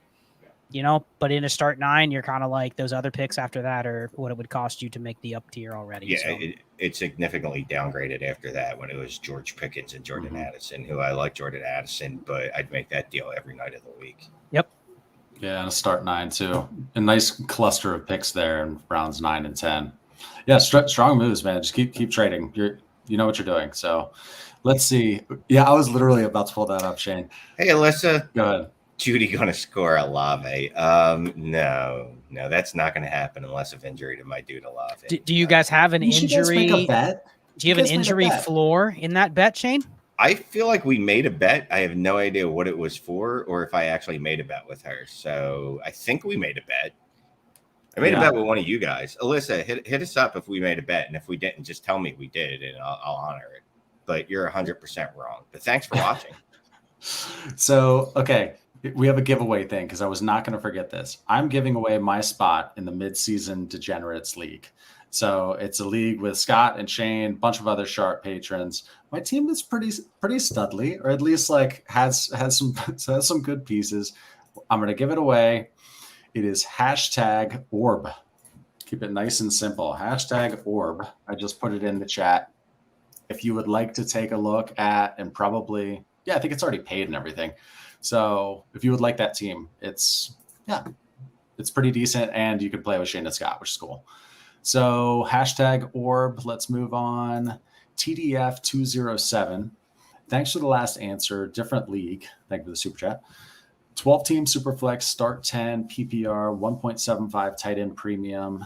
Has Stroud, JJT, Devontae, Flowers, 624 first.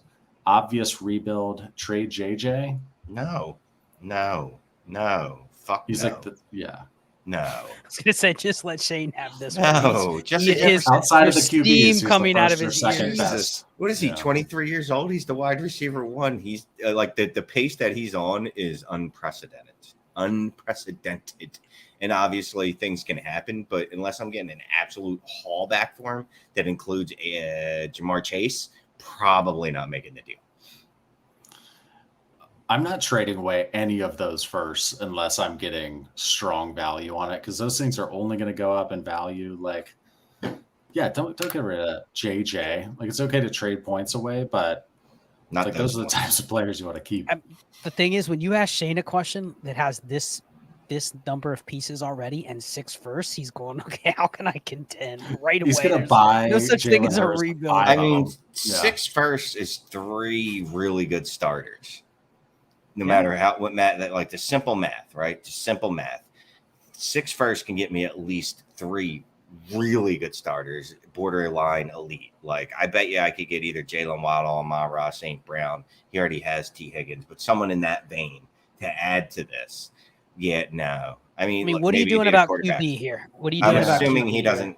So he just has Stroud, literally, and no one. That's it. I mean, you give up 4 of those firsts Sam for Howell, Justin Herbert or Joe Burrow right now? No, but I would do it for Pat Mahomes, Josh Allen, or Jalen Hurts. Okay. Or let's go to the Lamar Jackson owner. Can I give up 3, get back Lamar Jackson and another piece? There's so much you could do there.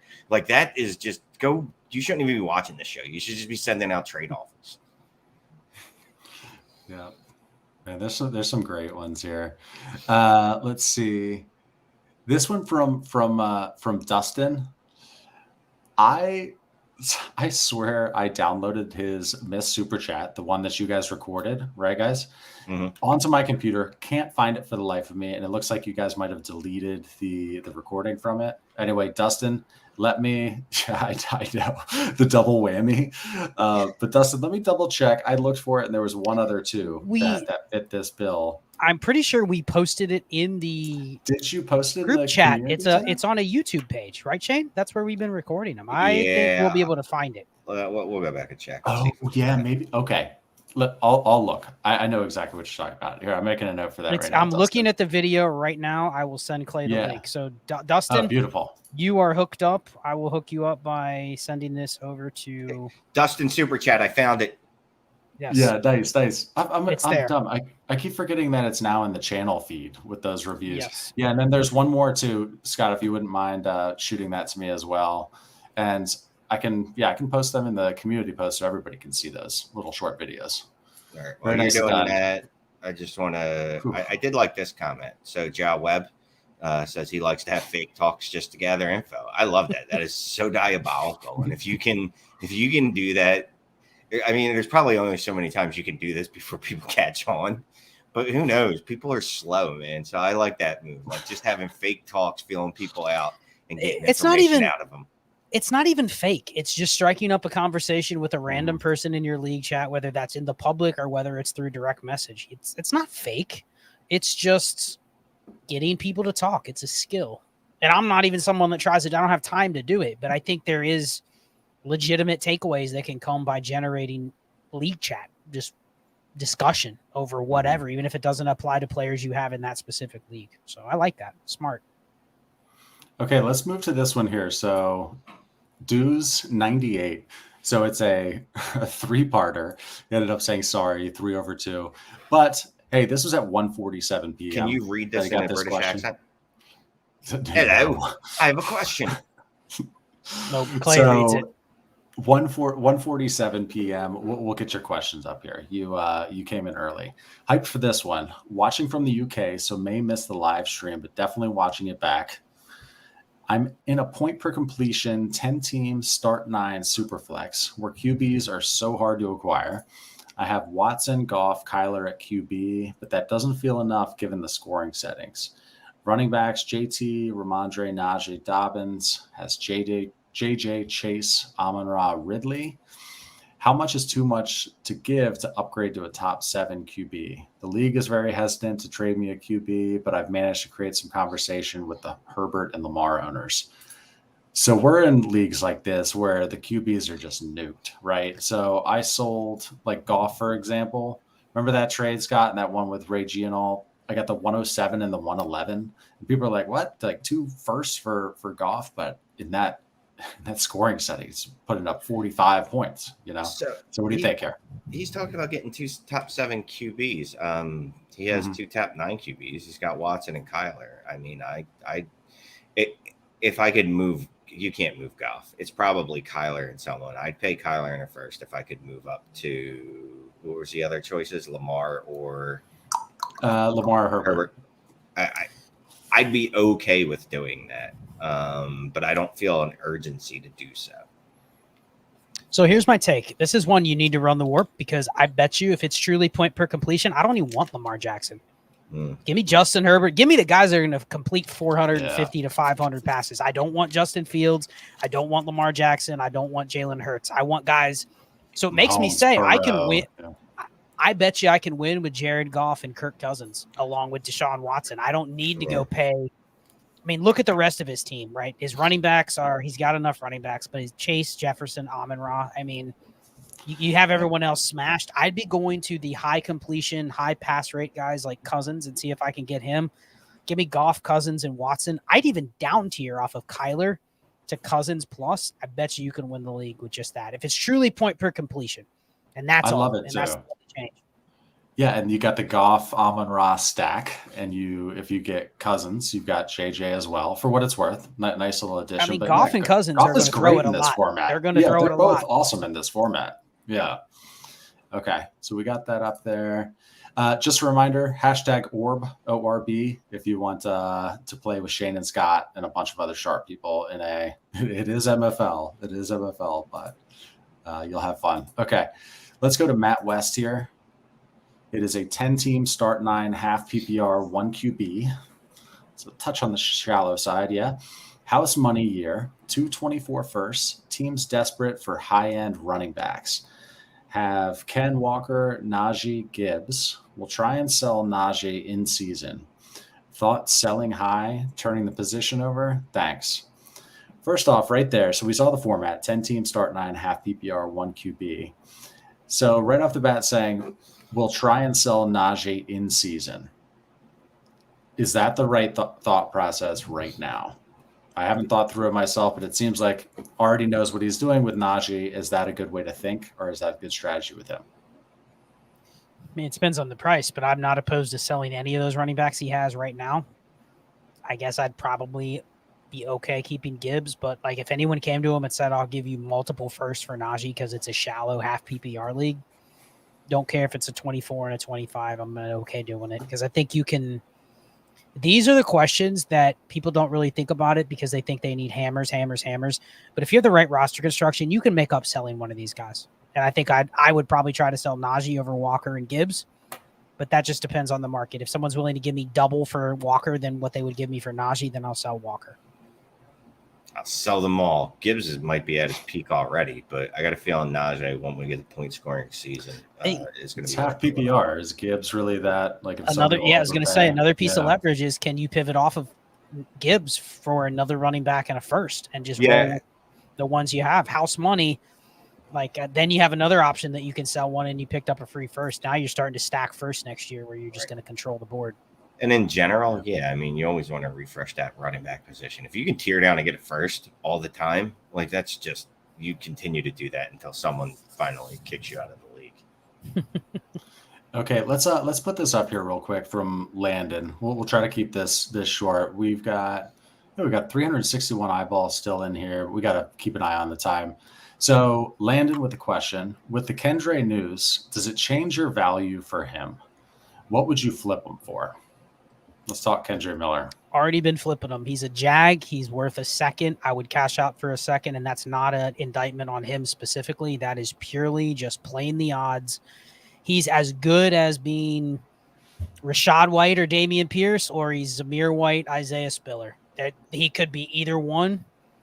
But the fact that he had a MCL sprain and he's still not recovered 7 months later, right, and he's in the backfield that he's in, like it just feels like if you could get the second, even if you had only 1 or 2 shares, I'm fine getting out because I feel like what are you missing on if you get back in? I got flamed on Twitter too. Any second for Kendra Miller last week was just, what are you thinking? And I'm like, he was a early to mid second round rookie pick. And there's been 0 of him on the field doing anything since he left the end of the regular season in college. Like what positive has there been where he's not worth a second? I don't get it. So I'm fine flipping him for a second. Give me a reroll at this point. Second, and like any warm body running back who could get some touches, like or a roster Jaylen spot. Warren in a second, or it's a free roster spot. You're exactly right. If you can pick up a decent player on waivers, where are you at with Kendra, Shane? Would you just cash out for a second, take a reroll? If I spend a first on him, I'm probably going to hold on to the sunk cost. I'm just saying, stop it. His ADP was in the first round in some drafts. Stop it. I'm not saying I did, but I probably did. In some drafts, his ADP was in the first. Yeah. You mean his ADP was in the second and people took him in the first? His average draft, what? I'm probably fine taking a second in a piece. Like it's like Clay said, it's like second and Mr. Padilla is mentioning Shamaj P. Ryan. Okay, fine. I'll do it. I don't love it, but I'll do it. A second in Give me a Foreman and a second all day, man. Like that kind of. You give me Foreman and a second, and we're talking because Foreman's going to have at least 4 top 20 weeks next year. I love Foreman. I'm a big fan. I actually got him really late in the Scott Fishbowl too. Okay, let's run this giveaway tool here. Wait, real quick. I just want to say hi to Dynasty Daddy. Dynasty Daddy. Me and Scott spend a lot of time with Dynasty Daddy when we do our roster reviews. We definitely utilize Dynasty Daddy's tools. I'd say it's probably our favorite website at this point. I don't want to speak for Scott, but I will because I'm a jerk off like that. But it might be one of our most frequent websites. Like if you go, like Clay did a thing where he checked YouTube searches and he could see who our number 1 fans were. So a couple weird ones and me. Remember, you showed me that one time. But if Dynasty Daddy could do that, I guarantee it's either me or Scott is 1 or 2 that most frequents that site. So what's up, Dynasty Daddy? Check out the site. I'm still not sure as to what I researched for you and Googled, but here let's switch. Let's share the screen here. Okay, present. I'm gonna jack this up. No, I'm not. Okay, share. Can you see my screen? Yes. Can you see orb? Orb, 63 entries. Let's go. And degenerate spot for Shane and Scott. I hope it's Alyssa. Torres the Great. Oh, Torres the Great. Awesome. With the W. Do me a favor, Torres the Great, because this is how. Oh, real quick. If the Chili Willy Nut Dust winner is in here, for the love of God, can you email Clay at dynastytradesand5.com? I got to get so much more organized. Somebody needs Chili Willy Nut Dust for me. I gave it out for free. But winner Torres the Great, send me an email, Clay at dynastytradesand5.com, saying MFL Shane Scott league winner. Drawing winner from Tuesday. You get the idea. And then you can send that to the whoever the commission. It's Ruben, probably, right? Probably Ruben. Yeah, we wrote. Wait, is this that league where that guy wanted to get a startup going and then he bailed on it? And then here we are. We created like a freaking crazy 24. Yeah. Is that what mid-season is? I think it's just no. This was just Ruben just wanted to start a league in the middle of the year, so we did. Oh, that's right. That's a different one. Yeah, this guy was like, "Here, let's do a league," and then he bounced after we created this. Like, we did mid-season. We did mid-seasons as degenerates live on Zoom. It was fun. Yeah, very fun to do live drafts. That was fun. Okay, so we got that drawing. Shane's shaking his head at something. Steve Jerky, thank you for the super chat. 12-team PPR Superflex start 9. Nothing except Allen, AR, Kyler, Brees, JT, Higgins, JSN. Oh, come on. Zay Flowers, Mingo, Jameson, 324s. Nothing except. No, come on. No. Okay, let me read it, Shane. Question: tier down from Higgins to Dotson or Burks plus frauds 24 first. Get a little greedier since it's start 9. Pass. What are you shaking your head? You're not going to trade T. Higgins for Dotson or Burks and a 24 first? He just told me he has start 9, except he doesn't have anything except for Allen, AR, Kyler, Brees, JT, Higgins. He's already got 324 first. I don't want Dotson, Burks at a 24 first for Higgins. I might be a little. I think those guys, Dotson and Burks, are 9 to 13 point a week scorers. So the only thing I'll say is to start 9, but like he has a team that could win, and he's got first. So I'm not necessarily saying I want to tier down, but I'm at least intrigued depending on what else I can do, because now he would have 4 firsts. Exactly. He still has players. He still has players he could move. He still has like Mingo, Jameson Williams, Zay Flowers. He could upgrade from those and try to contend. So I don't hate it, but I could pass on it.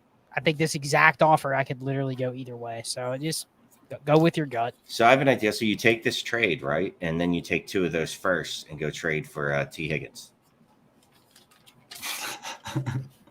Okay. Steve Jerky, thank you for the super chat. Point made. Let's go to this one right here. Let's answer this for Alyssa real quick. And Scott is good with like the numbers of like where the third round comes in. But she asked, okay, I know I'm going to sound dumb, but I've never done a third round reversal. What is it? So Scott? You start at 1 and you go to 12 and then you go back the other way. And then you literally go back to the beginning of that same round and start again. And then the snake goes in a different direction starting in the third round. So it's that simple. Literally, whatever rounds you would have, if you're starting at 101, you would have the 212, 301. You literally just switch the third round. So 312, 401, 512, 601. That's what you would have as the 101. So it's literally just giving a little bit of pushback value to the teams that have to pick at the back of the first. Yeah, because you can be in a big hole if you get one of the late picks in a non-third round reversal. That's for sure. Okay, let's go to Masternator. Thank you for the super. Sneaking in a super chat. Just say y'all are an addition to Dynasty that I love. Thank you, man. Appreciate Masternator. Masternator. Thank you. Let's go to Robert. Let's knock this one out. Thank you for the super. 1 of 3, 10-team start 10, Superflex, PPR. QBs are T-Law, Watson, Jimmy G, Ritter. Running backs, Bijan, KW, Aaron Jones, Madison. Wide receivers, Chase, Waddle, Olave, Amon-Ra, Ridley, Marquise Brown, Tony. Hawk, Kittle, Higbee at tight end. Okay. Originally had D-Hop and got offered Marquise Brown plus 2/3 for him. from another powerhouse win now team. Was weary of D-Hop to the Chiefs, but once he signed with the Texans, I snapped it. What did I just do there? I accidentally dumped it. There we go. 3 creative trade ideas with the excess. No, I'm taking any first for Madison and preferably a 24 for Marquise, but I mean creative in terms of getting players plus picks. I'd move off K-Walk, Madison, Marquise Brown, and Tony. First off, don't be so rigid saying that those are the only 4 players you move, but go ahead. This is nothing to do with the answer, but it's just hilarious when you start reading through the team. As soon as you got like through the running back and you started getting to the receivers, and you could tell him just get happier as I look at Shane. You go like have this corner of my eye thing. Yeah. You go like Chase. He's like, yeah, Waddle. Yeah. Then you got Olave. I'm like, as you got past Amon-Ra and Ridley, he's like, we're good. Like you can tell his mind just shifted when you said those names. And it's easy with the glasses because you can see the reflections. You see, he starts looking up. All right, go ahead, Scott. I mean, it's a 10-team start 10. You literally listed 15 good, decent, or at least decent assets that you have. Sometimes I'll just say this, and then I'll let Shane give his answer. Sometimes you have to be willing to trade in the range where it is uncomfortable for you to move. So for you to go, okay, let me go, because this is very common. People have a good team. They go to the bottom of their roster and they go, oh, these guys are all outside of what I think matters. Those are the guys I'll trade.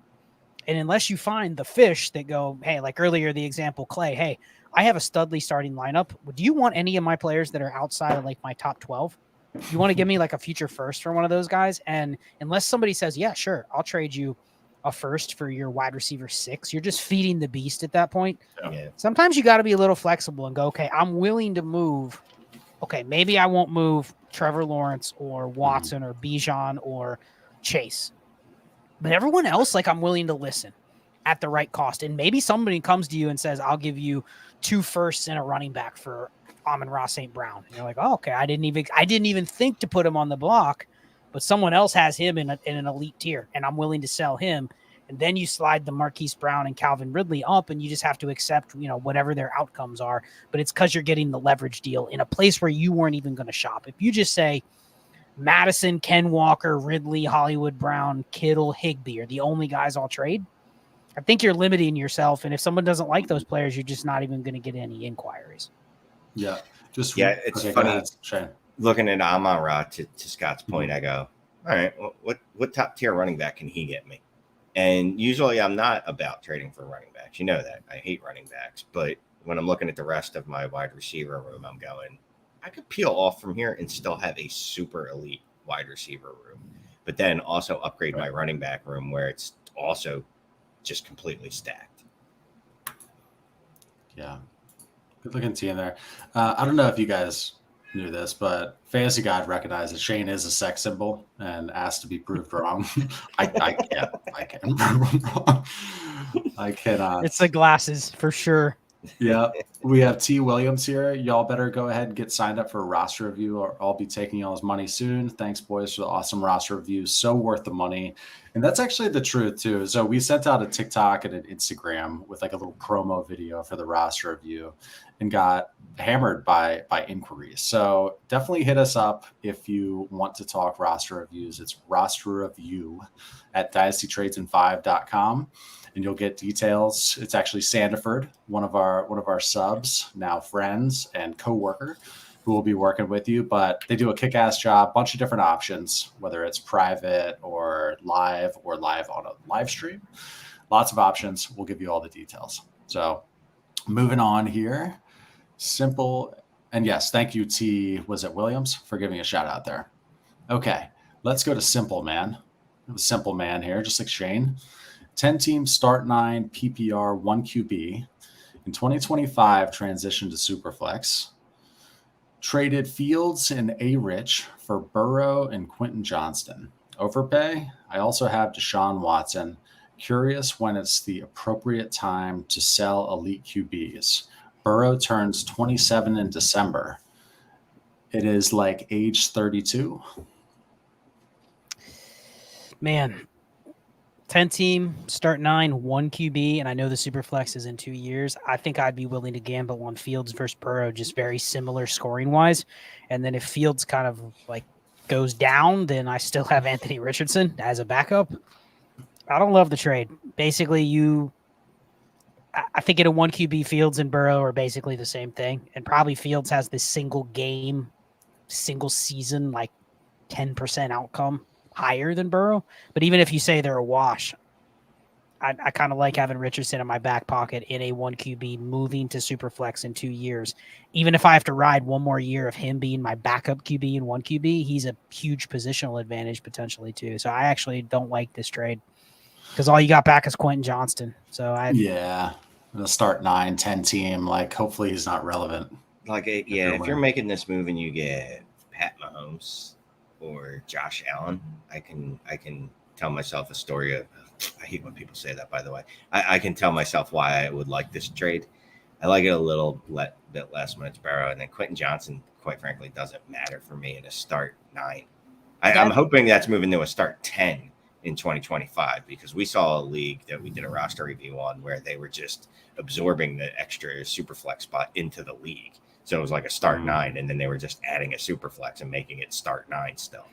I think that's the point, Shane, that you hit on that's not really easy to see is that Quentin Johnston isn't a starter in this format. Yeah. No. You know what I mean? So you kind of traded your second piece was under, like I would take Anthony Richardson in this format over Quentin Johnston potentially in the rookie draft if I needed a QB pretty easily. Definitely. So I think that's where you kind of just settled because you were probably like, I don't want to wait 2 years for the Superflex. But yeah, I think you settled here. And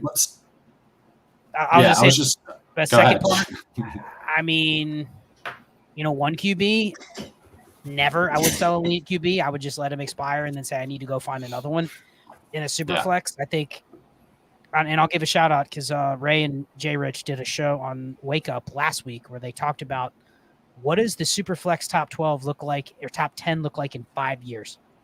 And it's harder than you think because like probably half of the top 10 right now aren't going to be in there. And that includes probably one of Herbert, Allen, Burrow, Lawrence. We think those guys are just locked in for their careers, but it doesn't take that much to derail them or even for them to fall back to like, okay, they're QB 13. And the QB 1 in 2025 has passed them because they're younger and just as good. Bryce Young has passed them or is right there because they're basically the same thing and one's 3 years younger. So what I was going to say here is we also got a question, I think, on Twitter asking if we could cover it tonight. And this is actually a good way to just kind of bring that in. But how do we help Simple Man here, like go from here, though? So transitioning in 2025 to Superflex, what little moves can he make to get himself positioned? Because he just traded 2 quarterbacks for 1. The Twitter question was they're transitioning in 2024 and was looking for help doing a smooth transition. So what do you think? I mean, I think you go back to the drawing board. What can you add to Quentin Johnston? What can you add to Deshaun Watson? Mm-hmm. Can you trade Joe Burrow for an elite receiver and ride with Deshaun Watson? I'd be fine doing that too. I mean, it's risky, but it depends on what. It's 2 years away. What do you think, Shane? 2 years away. Do you play for the 1 QB for the titles and bank you can figure out QB, or do you hold? I would have just held on the Fields and Richardson and Watson and just rode all 3. Yes, I have 2 years for them to mature, right? Fair. I have 2 years for Richardson to mature. By 25, I'm going to know, hopefully, all 3 of these guys. Watson, he's going to have a smash year. We already know that. But by then, do you think off-season 2024, there will be a more market for somebody to trade for one of those guys? Yeah. And then it's like, hey, I can get Justin Jefferson plus for Anthony Richardson or one of the other 2. It really doesn't matter. So I don't know what to tell you. Go back in time, but you can't do that. So, look, I know 2025 feels like a long time away, but I'm still investing. As soon as we say the words we're transitioning to Superflex, I'm beating the market to the market because I want to get them as cheap as I can. Yeah. For sure. And we don't have time to pull this up and we don't remember it at this point, but A2Z did say it was the startup 106. That's interesting. We were wondering if it was rookie. Yeah, he gave up. So he got the 209, 409, 509, and a 24 first for the 106. That is a fucking win. God, what a ridiculous win that is. Yeah. And wasn't it like it was the 2 QB league where he punted QB. Yeah, It was start 12, right? Start Two 12, QBs, yep. start 12 with a And he went crusty at QB. Yep. What a massive win there. Good job. Whoops. I just undid that one accidentally. What was it? How many leagues before portfolio? Right. Let's table this one. I don't think there's really a minimum. I think it's more of understanding the portfolio principles. Even if you have 3 leagues, it's just understanding them. Now, whether you can go leverage them in your three leagues, that's a different story. But I've said this numerous times when I'm talking about portfolios. If you have 20 leagues, 50 leagues, or 5 leagues, it's just understanding the strategy and theory behind it. It's no different than understanding like the stock market or investing, but you go, I only have $200. You obviously can't invest the same person that has $200,000. But understanding why it makes sense if you ever were to get more money or you get more leagues, I think that's where you want to learn. And then you want to probably add leagues when you have a chance to, because you already know that strategy. Yeah. And then, Paul, we've got the last question here. We can be relatively quick, I suppose, on it. Paul asks us, what are the best and worst parts about creating content? Who wants to go first here? Why don't you go first? I think it's important that you came up with this channel. You know, you are the brain behind a lot of the ideas for stuff that we do. What do you think it is? The best part has definitely been building the community 100% and actually seeing the responses. I should say this too, because probably a lot of people in this room right now filled them out, but that Trades in 5 community profile survey, awesome stuff we got out of that in terms of ideas and just feedback. The cool things were obviously content was our biggest strength. It was content, community, and also authenticity. People thinking we're authentic and that's why they like us. I thought that was really cool. So the best is definitely the community aspect of it and just how we were able to build this machine. The worst part is just it's a grind, man. You launch a video like I did today, drop that, but then it's like, okay, what's next? What's next? You have to get the next thumbnail ready. Shane and Scott do another awesome video. Liam and I cut it up, a little bit of back and forth, post it. It does well, but then boom, right back on it again. Next one. So you just got to fucking work, man. It's a grind. All right, who's next? What do you think, Shane? I'll do the worst part. I mean, the best part's obviously I just like talking about fantasy football. Like people, the Dynasty football, people have mentioned in the comments before, like they'll see me like get all excited or get real hype when we're talking about something because I enjoy it. The worst part is I'd say sometimes feeling like you have to compete with everyone else. I don't want to say differentiate yourself, but sometimes I feel like I don't know if I bring anything special to the table. But that's probably more of a self-confidence issue than a fantasy football related content issue. But sometimes I'll listen to podcasts and I'll listen to people and I'm like, wow, they're really smart. Like I don't see myself in that same strata as a lot of people. This actually is a pretty good topic, like an off-topic stream that we could probably do an entire show on. I definitely think I recognize the Clay part about it's a grind, especially when you're trying to do everything all the time. The good thing is I think we all love it, meaning like this is a hobby that literally you could strip all of this away and like you would still find Shane and I in the group chats like talking about the same stuff that we're on this stream literally talking about on these videos. So I think you can tell a content creator you can tell pretty quickly who are in it to make content and who are in it because they love it. Then they just go make content because they like doing it and they're good at it. So I think that's the first thing is you're taking a passion and you're being able to like grow an audience along with it. And then I do think this is a sport that does not stop. So I've learned to give myself time to where it's like, you know what?